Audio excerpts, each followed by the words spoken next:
Hi everyone, with you as always TimFilm, and in this video we're going to take apart the movie Mission Impossible: Deadly Reckoning. It's a very interesting movie and I was very impressed by it. So enjoy the movie and let's go. Truly, movie franchises are like wine these days. Some of them slowly turn to vinegar over the years, leaving a sour and unpleasant taste in your mouth. Others clog up horribly and end up with the nauseating flavor of wet dog mixed with fried road meat. But there are precious few that consist of the right combination of elements that really improve with age. Case in point is the Mission Impossible franchise, which started back in 1996 when the PlayStation 1 was the pinnacle of technology, the Spice Girls were topping the charts, and Disney was still at the top of the popularity charts. It could have been just another forgotten action movie starring Tom Cruise, but the Mission Impossible movies kept coming, and despite a few misses, the series eventually gained momentum and evolved into one of the best action franchises of the 21st century, consistently offering complex storylines and deadly action sequences, each one striving to surpass its predecessor, which brings me right to Mission Impossible. The movie Mission Impossible: Dead Reckoning, which had huge expectations and hype, was repeatedly delayed due to a difficult production schedule and has the daunting task of salvaging what is quickly becoming a failed summer blockbuster season, but doesn't really succeed, whether it lives up to the standards of its predecessors, whether it delivers the action and suspenseful storylines we expect from a Mission Impossible movie, whether 60-year-old Tom Cruise still has the energy to handle the role of a top-tier action movie star. Tom Cruise just rode a motorcycle off a cliff 6 times today. I think I can hold my own on a motorcycle for a little while longer, yes, like Top Gun Maverick. Before him, Dead Reckoning is exactly the movie we've been waiting for now more than ever. A fun action movie, a cleverly written piece of great adrenaline fuel. It's a game changer that gives modern Hollywood a giant middle finger, starring a man who understands exactly what his audience wants and is made by people whose sole purpose is to entertain the viewer. This is the movie that Indiana Jones 5 wanted to be, and in more ways than one, but I'll get back to that later. Suffice it to say that I absolutely enjoyed Dead Grip. Yes, there are a few minor flaws that hold it back from perfection. The dialogue could have been tightened up, the action timing is a little longer than it needs to be, and there is some slightly lame humor, but overall I think it's a fantastic movie and a worthy addition to the franchise. If you get frustrated or confused by this, Drinker will renounce all knowledge of your actions. This video was self-destructed after 5 seconds, so the movie starts with a Russian submarine patrolling under the polar ice cap. It has been fitted with an experimental comment on your stealth system that allows it to operate largely undetected. Unfortunately, the system goes rogue and tricks them into launching a torpedo. At this point, we meet our protagonist, Ethan Hunt, who is tasked with finding both halves of the key, and it's really great luck that all those corpses floated to the surface rather than being trapped forever in the hull of the submarine. It's even luckier that the 2 halves of the key ended up in the possession of 2 senior officers instead of locked in a safe in the back of the ship. What a stroke of luck. Anyway, it turns out that the attack on the submarine was organized by the Entity, an artificial intelligence system designed to penetrate any computer network on Earth. The Entity became so advanced that it eventually became self-aware and stopped obeying commands. Now it acts on its own. Okay, hold on. Did you remember to subscribe to the channel? Well, don't forget to give it a like, and now we can get on with it. Anyway, the only way to stop him is to find both halves of the key and use them to access the core of the system and the sunken submarine. The CIA wants to regain control of the Entity to harness its power.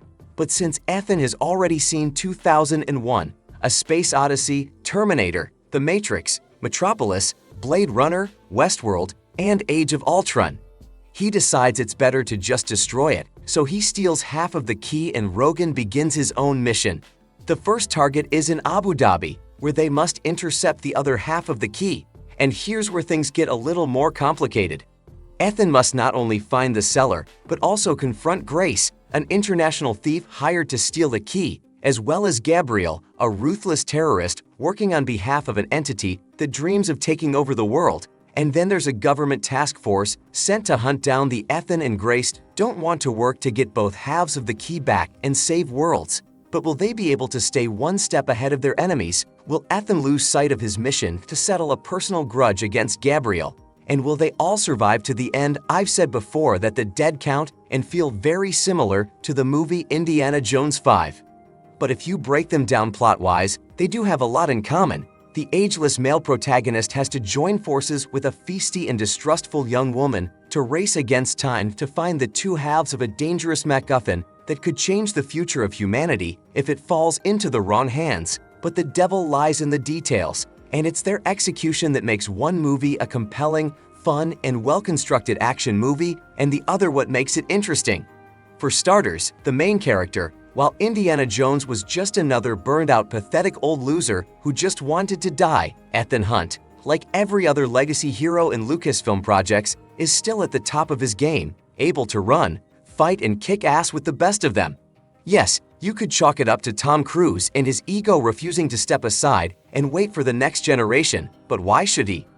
As with Maverick, he understands that his fans want to see their favorite character a little older and wiser, but still able to hold his own and be the incorruptible star of his own movie, and believe me, he's happy to give them that. Then there's the female sidekick Grace, in many ways pretty much the same character as in Destiny, the only difference being that unlike Helena, she's genuinely likable, realistically competent, flawed, charming, beautiful, and charismatic. I'm so glad Haley Atwell finally got a high-profile role beyond the shitty episodes in the MCU.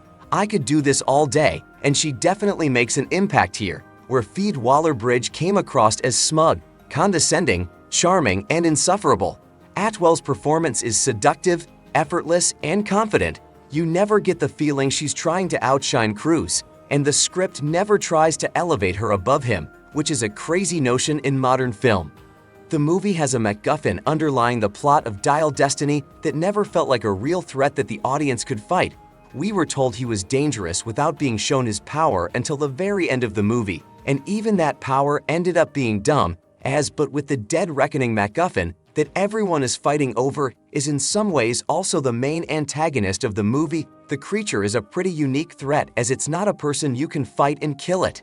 It's everywhere and nowhere at the same time, able to manipulate systems and rewrite information, even reality itself to suit its needs, can predict any outcome, anticipate any situation, foresee any strategy, and uses these abilities with deadly efficiency throughout the movie. And let's be realistic, in a world increasingly concerned with questions about fake news, internet censorship, and questionable fact-checking, the idea of an enemy that can literally reshape history and public opinion doesn't seem so ridiculous. But the fights and set pieces of dead count and feel infinitely more real and impressive because, for the most part, they are. Everyone already knows about Cruise's insistence on performing his own stunts, sometimes to his own detriment, and you can call it a dick-waving contest if you want.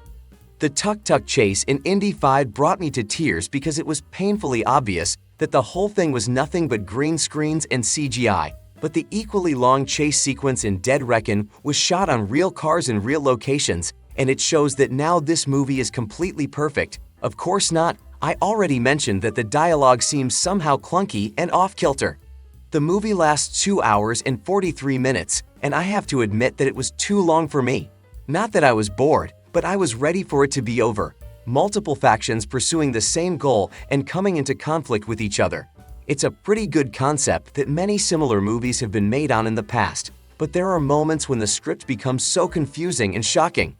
I don't know if it was a result of the limitations imposed during filming, but it seems as though Benji and Leather are relegated to the background for most of the movie, perhaps because they were such an important part of the previous films, but the lack of their screen time here seems odd, especially Wing Grames, who speaks and acts as if his scenes were filmed in a completely different time and place. The fact that he almost always sits down and bluntly says that he has to shut everyone out to focus on his work made me worried that the actors have some sort of health problem. Hopefully I'm wrong and it's just a weird editing quirk, but it stayed with me afterward.